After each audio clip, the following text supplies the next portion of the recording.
So hello everyone and welcome to 10 Days of Pleasure. So today is the last day and I know that we have this beautiful yoni love ritual in the evening or evening Thailand time at least. But this topic of devotion and pleasure came up and I'm here with my beautiful friend Kat and we just kind of started having a little conversation about how important this topic is and also how wide open it is and how there's not really like one definition of devotion, but we thought it could just be something really beautiful to bring into these 10 days just to explore a little bit. No right, no wrong. So that's why we're here. So hi Kat and welcome. Hi, love. Welcome. Thank you. So happy to have you here. Yeah, So, it's just been such a gift to like decide that we were going to have this conversation. I think it's like so many of the conversations that you've had over these 10 days, like it's a seminal thing just to be able to open the topic. Totally. Ugh. I feel that so much in my body right now, and I feel like this relaxed, open spaciousness when you say that.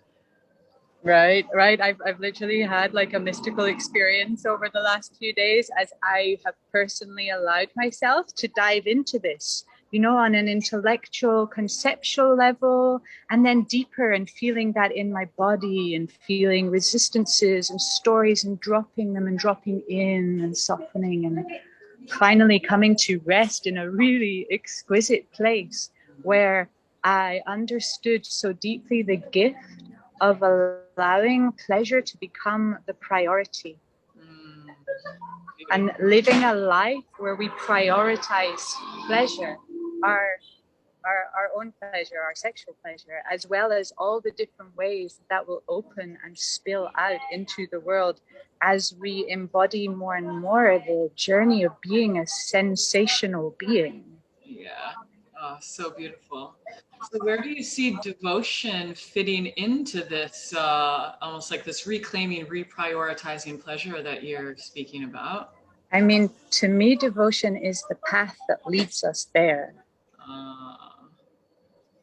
It's a loaded word. Like, I'm not going to pussy around the fact that it's a loaded word and it has a heavy amount of religious connotation, which can cause numbness and detachment, because along with religion, like advocating a devotion, which was a dedication and a surrendered alignment to God, which these are like beautiful like principles, but it did so much demonizing of femininity, of pleasure, of the female body. Like, this is a massive rift in our consciousness to begin healing and reclaiming. Totally. And there's something really beautiful about what we're speaking about, like reclaiming this word devotion, but particularly reclaiming it as it relates to our pleasure, our sexuality, our female body. And that's like, wow, that goes against so much that we've really been conditioned into. But it's really, you know, I think it's actually a word that I've started using more and more over the last couple of years, because the word like commitment or like even like finding a discipline with like doing the practices, the pleasure practices, it doesn't really land so well. But when I think of it as a devotion, not only to myself, not only to my yoni and my sexuality and my creative life force, my essence, but to me as a being beyond just a human, but like this spiritual, physical, energetic being as well, something somehow feels like it opens and it shifts and it creates space for really whatever it is that wants to arise as I'm going into my female body. Right. And I feel like exactly what you said, I also went on this journey of the identification of the word. And I also came up with alternatives: commitment, dedication, attention, surrendered alignment. But it's, as you say, like there's something about the word devotion, which also brings us to connect to the word sacred.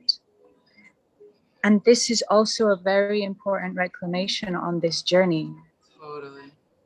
And I really love what you just said about being open, and that openness to like what is arising in the moment. Because something that came through as also really important was this fluidity, like this thing where we are not identified with our pleasure as needing to look, feel, sound, or express in a certain way, and knowing that is an experiential flow of creation and divinity moving through us, which we just, we can move between that thing of it's something to offer, and then we go again into devotion, like I offer my pleasure and I offer it as a prayer. And you also get this in lovemaking, whether it's by yourself or with a partner, where the energy rises to such a point, and then it's almost, it moves beyond the physical, and you get into the etheric, and you get into that prayerful place where, you are devoting it through mantra, through it, like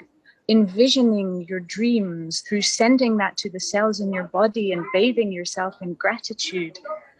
And then you are receiving it, so it's that dance of the giver and the receiver and the flourisher.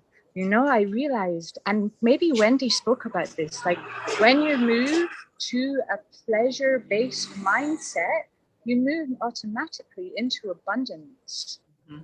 We release ourselves from a survival strategies into a place of plenitude.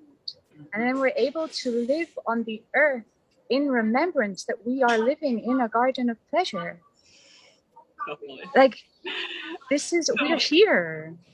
Yeah. In this body with our 5 senses to hear, see, touch, taste, receive all the stimulation. And this is the journey of the guardianship of your own pleasure. Like, what kind of stimulation is the most nourishing for me, allows me to relax the most and open the most? And I think that's a really key point, like to take ownership, citizenship. I also came up with words like stewardship, to become an ambassador for pleasure. Like, what our pleasure is coming from the same energy source as like money, and it's like, what do I invest in? What am I investing financially, and what am I investing in energetically with my pleasure? Where do I put that? What do I call forth? Exactly. Like such a journey of empowerment. Yeah. Oh my gosh. You just said so many deep and rich things. Like, that download was so beautiful. And I love how like you wove it in with what Wendy was speaking about. Was that yesterday or 2 days ago? My days are a little foggy. But Wendy also spoke about this component of devotion that really like you wove so beautifully just now.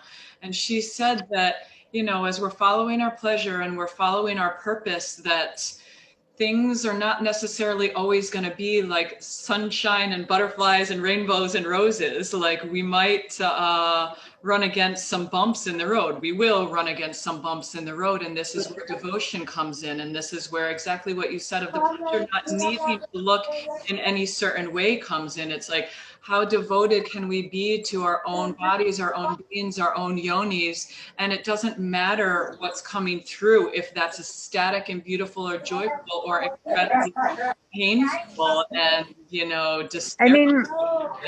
there's so much to move through. Think of all the purification that needs to happen so that every cell in your body can resonate up to date with the permission to prioritize pleasure. Exactly. So it's almost like this aspect of devotion is like, it's a very necessary key for, I think I can speak for myself and for many people who I've worked alongside. Like, if we're devoting to this path for the long run, like, there has to be something more than just pleasure because it feels good, in a sense. It's like, and that's where I think bringing back the sacred and bringing back the spiritual aspect of this work, it very naturally just starts to come in, where it's like, wow, this body was made from source. This body was made from God, from the goddess. And like, the embodied realization of that is so profound and so deep, and can really, really shift things on a particular level.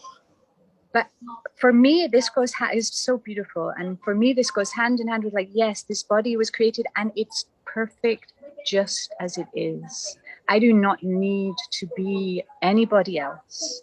I don't, there's nothing to aspire to other than to like humbly allow my own self to to be welcomed, because let's face it, there have been many times in life where we didn't feel all fully welcomed from very young ages for varying reasons, and everybody looks at these things from one time to another, but the point just becomes, how do I welcome my own emergence?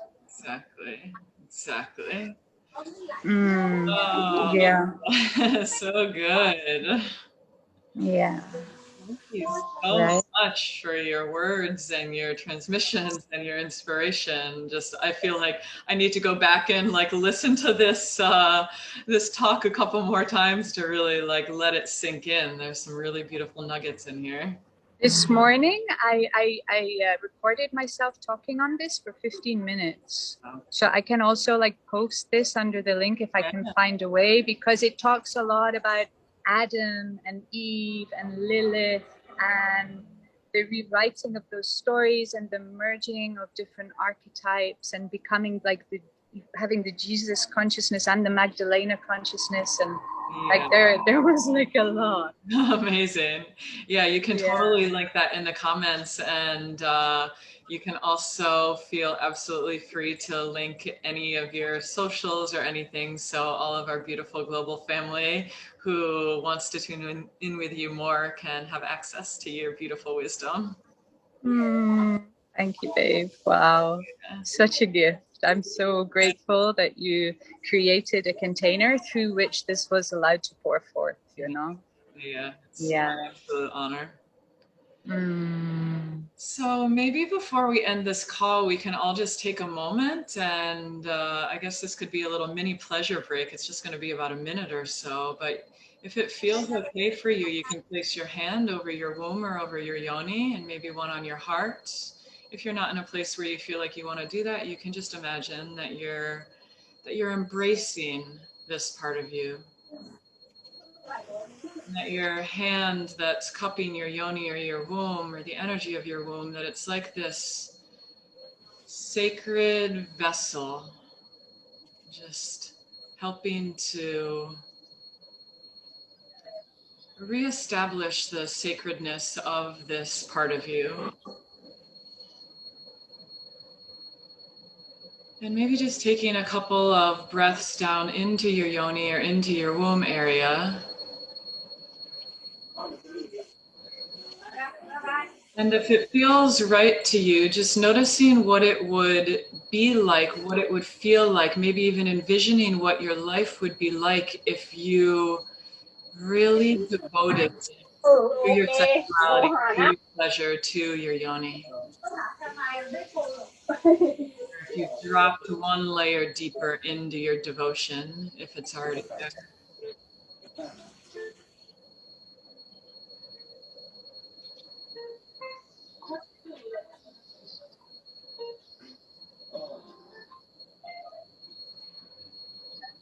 And then just taking another breath into your yoni.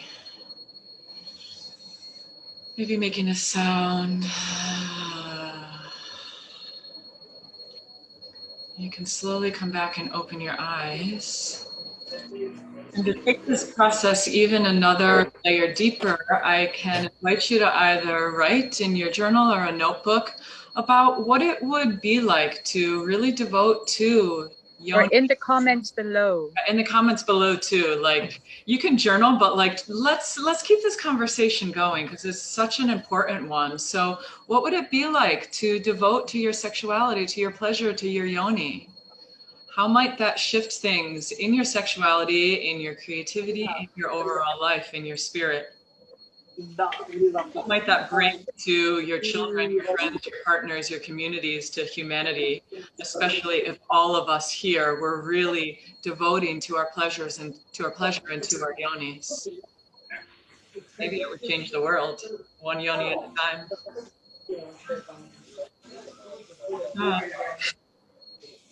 So thank you so much, Kat, for being here. Thank you to our beautiful global family for being here. And if any of you are tuning in now at 8 p.m. Thai time today, that's the 31st of May, there's a free Yoni Love ritual that's happening on Zoom. It'll also be live streamed into the group, so you're super welcome to join that. And I am wishing you such a beautiful day wherever you are in the world. Much love. Thank you so much, love.